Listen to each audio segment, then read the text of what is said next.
My second language learning journey. Check it out.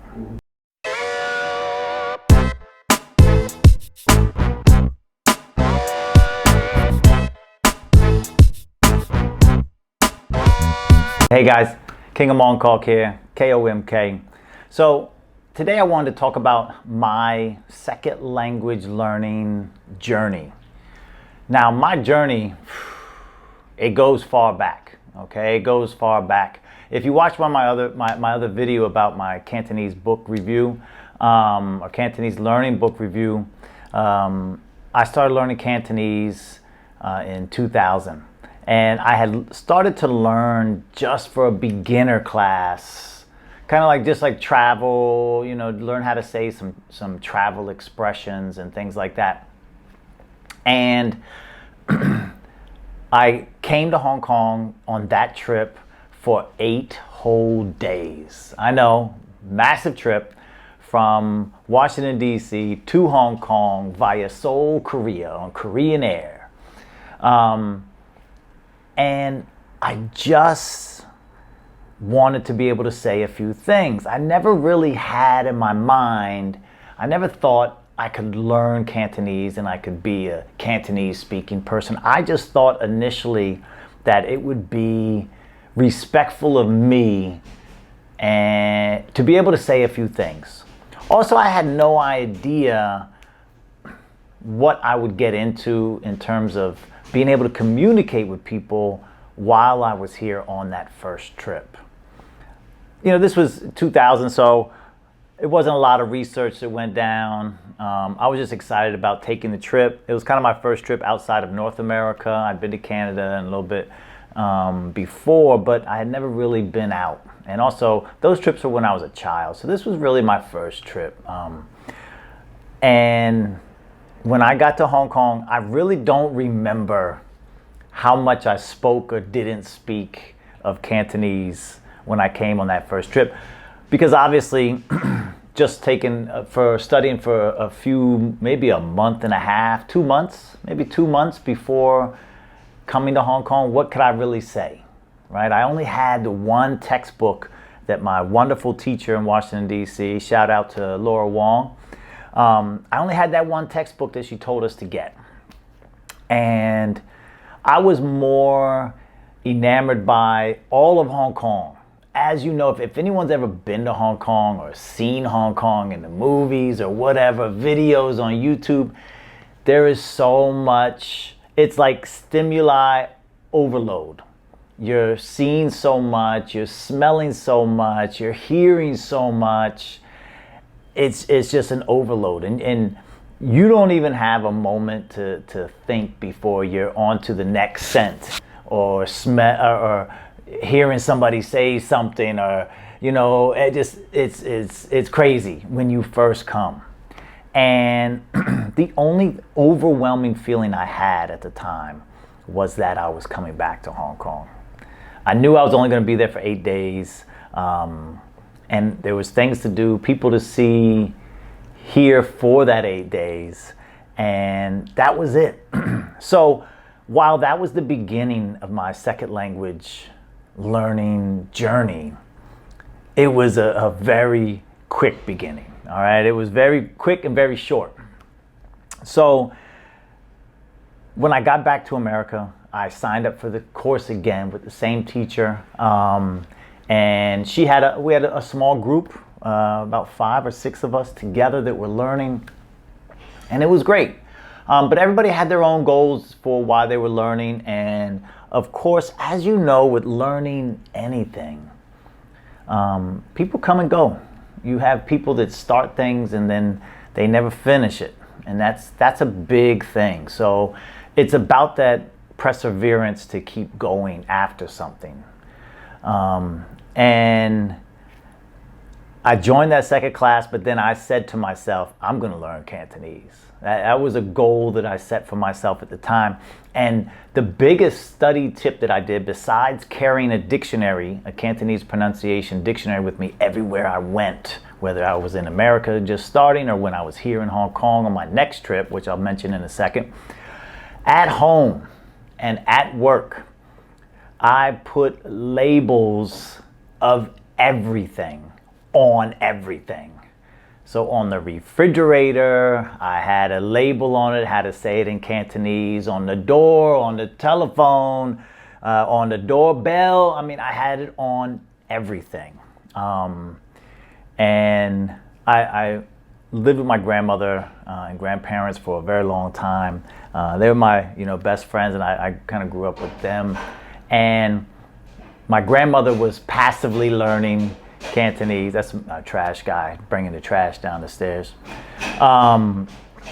As were my coworkers. My coworkers were also passively passively learning Cantonese along with me.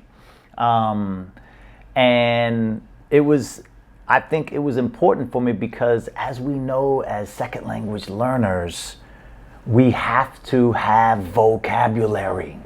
We have to have it, right? You can have 3 sentence structures to ask for things, to say certain things. You can have 3 or 4 sentence structures and just take all the vocab take that word out, put it in, take that word out, put it in, and just use the vocab you have, right? You can sometimes not have a sentence and still have vocab to say and get your message across, right? We can see that now. We know that from learning another language, that all we need is the vocab sometimes. Just that word, that one word that could save our life, or that one word that could get our stomachs filled, all right? So there's a lot of things that go on with that. So I'm back in DC after the first trip, planning my second trip, which happened the very next year. The first trip was in 2000. The second trip was in 2001. Only this time, I was going for 3 months. I had planned, I took a leave of absence from work, and I was going for 3 months, 2001. And it was the most amazing time. Especially for a language learning from a language learning perspective. I had joined a course at a place called the Hong Kong Language Learning Center. I'm not even sure if they're still open now. I think they are. But they used to have one location in Yau Ma Tei and another location in Wan Chai. And my hotel that I was staying in for that 3-month time was also in Yau Ma Tei. So I could just walk over there. Classes were every morning from 9:30 to 12:30. And when I actually, much later, after moving to Hong Kong, I took a class at Chinese University, and the structure that Hong Kong Language Learning Center, it was exactly the same as the class at Chinese University. So I think somebody had worked at Chinese University, and material was almost the same. When I looked at the material and the breakdown of how they were doing the lessons and everything, it was almost the same. At any rate, I stayed for 3 months. Now, as a side note, I had started learning a style of Kung Fu called Zhao Ga.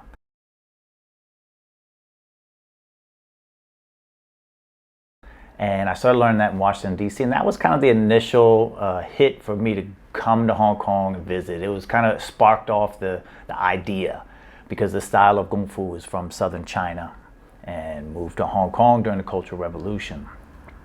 And so I kind of knew some people as well. But during that 3-month hit, I was only going to the Cantonese classes in the morning, and then I'd go train Kung Fu in the evening. And a huge thing, this is something that every language learner needs. They need to have a language parent. All right, they need to have a language parent. And what a language parent is it's someone that you just talk to. Someone you talk to, someone that is just kind of like a friend to you. They don't correct every single mistake. They let you work it out. They listen to you, they talk with you, and you just have, it's just a friend. And a native speaker at that. And that's what I had.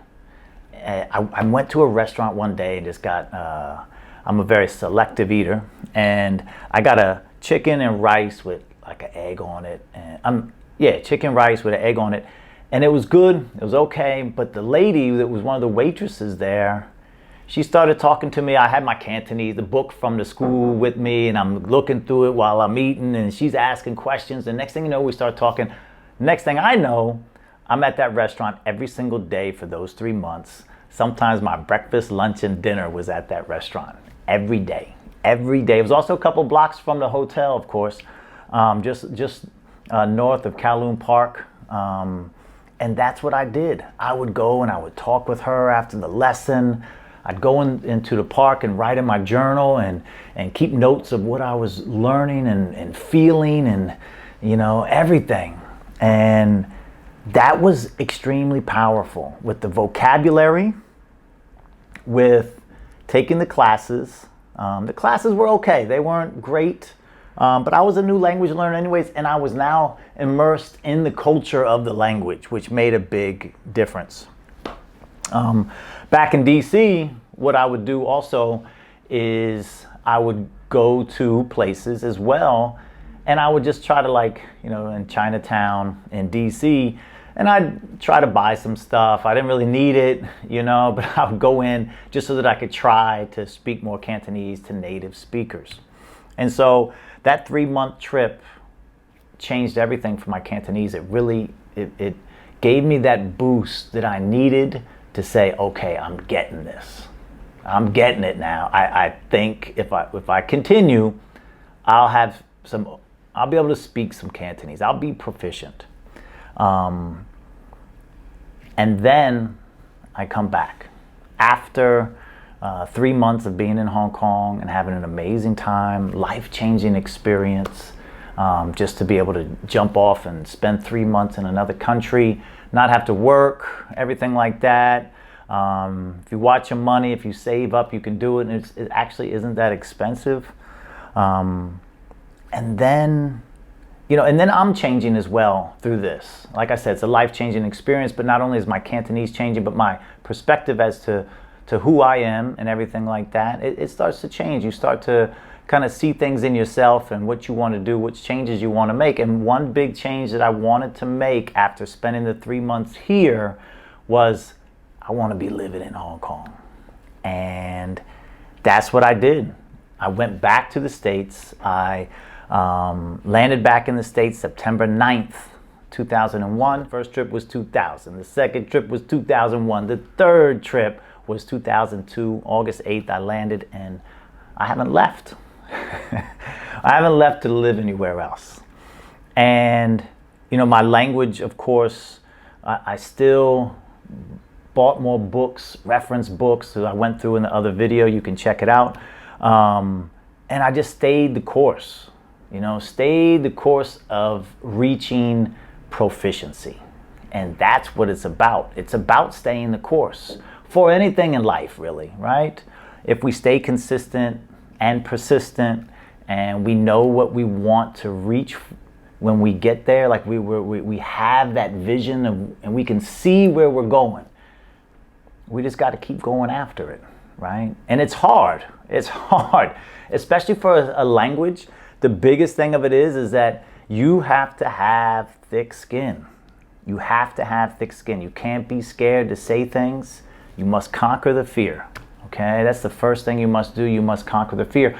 And I see it in a lot of people. I know somebody here who's been trying to learn Cantonese for a lot of years, but this person is afraid to speak to people, is afraid to make a mistake, is afraid to just be free in the language. The amount of times that I get laughed at, jokes made about my accent, my tone problems, learning the tonal language is difficult. Everything like that, you get laughed at in your face. A room of strangers are laughing at you at times. You got to just stay on it, and understand, hey, that's part of the learning process. Sometimes when you get a little ridiculed for your pronunciation or something like that, it makes you remember those words. It makes you remember the mistake you made in order to not make it again and be laughed at again as well. So, and then after moving here, staying on, I took a couple classes, but mostly just on the streets and everything like that. I live mostly around, just local people. I don't have a lot of expatriate friends. And I'm just, assimilated within the culture, and that has helped me a lot as well. And I still, every now and then, I still get stuck on words. I still make mistakes, as we do. I'm not a native speaker, obviously, but I'm still at a point where I can say that I am highly proficient for me and for what I need to say and everything like that. And I go days without speaking English, without needing to speak any English. And when I'm on the street, I stay in character. And that's what I tell people too. Because you meet people that say, oh yeah, I want to learn Cantonese. How do you do it? And everything like that. And the big thing is I just stay in character. So that's basically it. And then the reading and writing. You have to learn to read and write to take it to that next level. Literacy. You have to be literate. Because then everywhere you go, you're looking at words, you're processing all the words you see on the street, menus, books, magazines, newspapers, everything. You're processing it, you're going through it, and it takes you to another level, the level you really want to be at, right? So that's kind of my journey, a summarized version of my journey. And it's not over. There's still a lot that I need to learn. There's still a lot I need to get better at, but I am, and I'm still focusing on it. And now I'm moving on to other languages. My Mandarin, my Putonghua it's getting there. And then I'm also moving on to start learning Thai, how to speak Thai, because Thailand's a great country and I go there often and want to spend more time there. So, but it's another tonal language. So I got to go through it all over again. But that's the fun part. Guys, make the language learning fun, not stressful. That's another key thing to always remember. Keep it fun, always fun, okay? Remember, you're doing something to better yourself. You're doing something for personal growth and understanding and learning. So how can it not be fun, right? How can it not be fun? So with that, I'm out. Stay on the road. Stay on the road. And I'll see you along that road. All right? Thanks for watching, guys. Peace.